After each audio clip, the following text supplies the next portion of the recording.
Really felt this time. Being easy healed is mine. Nothing is as easy as it seems. Wish I could stand the heights. Just all right, YouTube. This is Big Country with Big Country Survival. I had to cut my last video a little short. My part 2 on this whole tactical thing. Skills versus stuff. I had to cut it a little short. YouTube won't let me make a video longer than 15 minutes. So here we are again.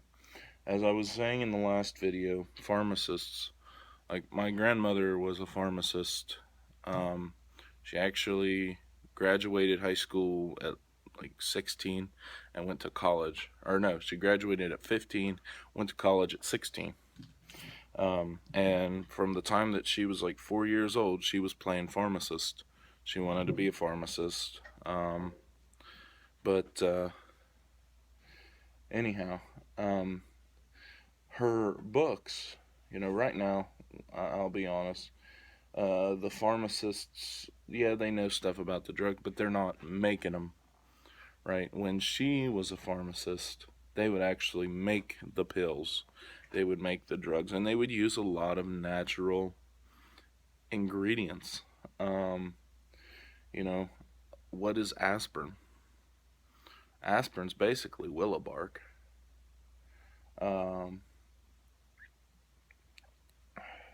It is. There's a chemical in willow bark that is used to make aspirin. There's something else, I believe, but I can't remember for sure what it is. There were references. I went through some of her old textbooks, her old college books. And they went in depth on, what these chemicals are, and then they went in depth on where you find these chemicals, what plants. Cannabis was even listed as part of her, book. I remember being like 6, 7 years old, asking my grandma what cannabis was. That was interesting. But your old pharmacists like that, they actually knew how to make the pills, right? They knew how to make the drugs. So someone like that is going to be at a premium. So that's why I say your herbalists, and your people that know how to make herbal medicines. I have a book called Medicinal Herbs, and I can't remember who it's by. I'll have to show it to you guys. And it's a very comprehensive book on herbal medicines. It goes down into depth on how to make a tincture, how to make a poultice, how to make all these different, things. And then it goes through all these medicinal herbs. Dandelion root, blackberry root, mullein is listed. Just all these medicinal herbs, and a lot of them I can find growing wild in my area. So that's something good, right?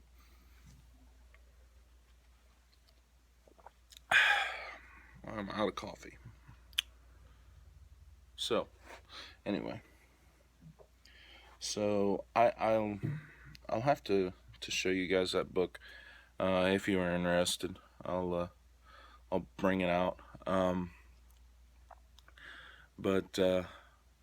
So here's the deal. People that have those skills are going to be really, really useful. They're going to be able to go and they'll have all of their herbs, and someone comes to him, says I've got a cold, and boom, mix up a bag of herbs and say, okay, now do this. Something like that. I see a value. I see ammunition as being traded. Any guy who knows how to reload ammunition, he's gonna be a very popular man.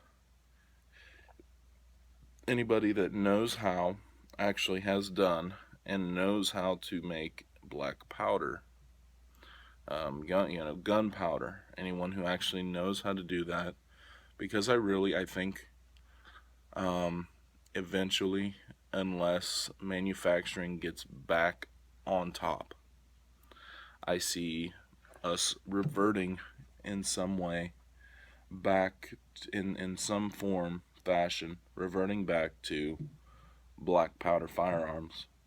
I see us going back, I don't necessarily say muskets, but, flintlock rifles. I see that. Um, I see us going to that point. Um, if it is a very prolonged event, because ammunition is going to be very, very hard to come by. Um, a lot of it will get used in the onset.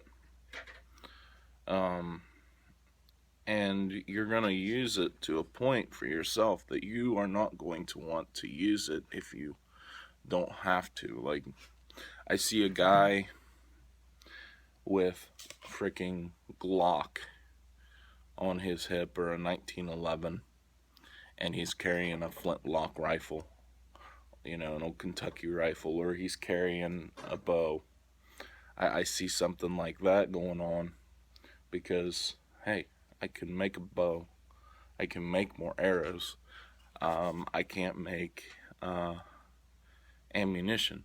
Now, someone who knows how to reload rifle casings, reload shotgun shells, things like that, they're going to be good. They're going to be good to go. Now, I know people say don't barter with ammunition. A lot of people say that. Well, you think about it. If you're going to be at a flea market sort of situation, yes, it could get used on you. But don't trade ammunition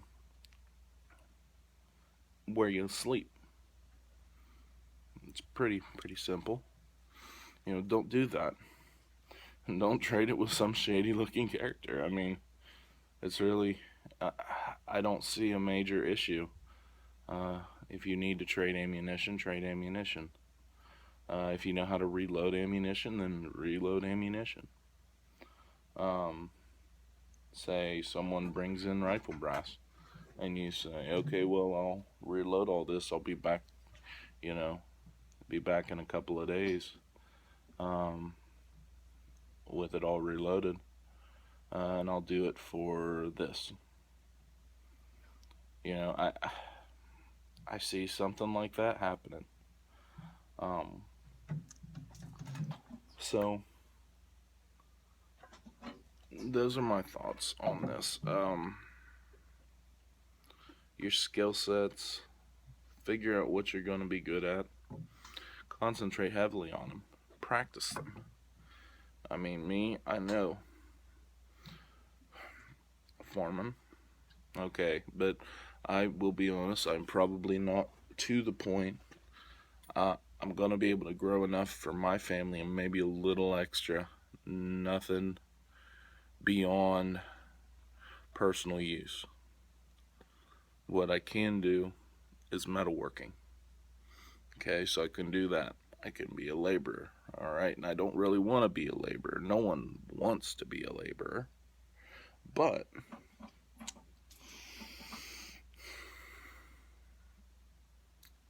you can. There'll be a lot of laborers, right? You want to be a tradesman. Hey, what are you eating? Get out of there. Come here. That's better.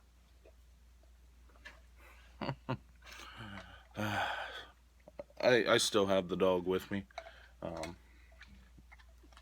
So, these are just my thoughts on it. Maybe you've got some different ideas. Feel free. Share them in the comments below.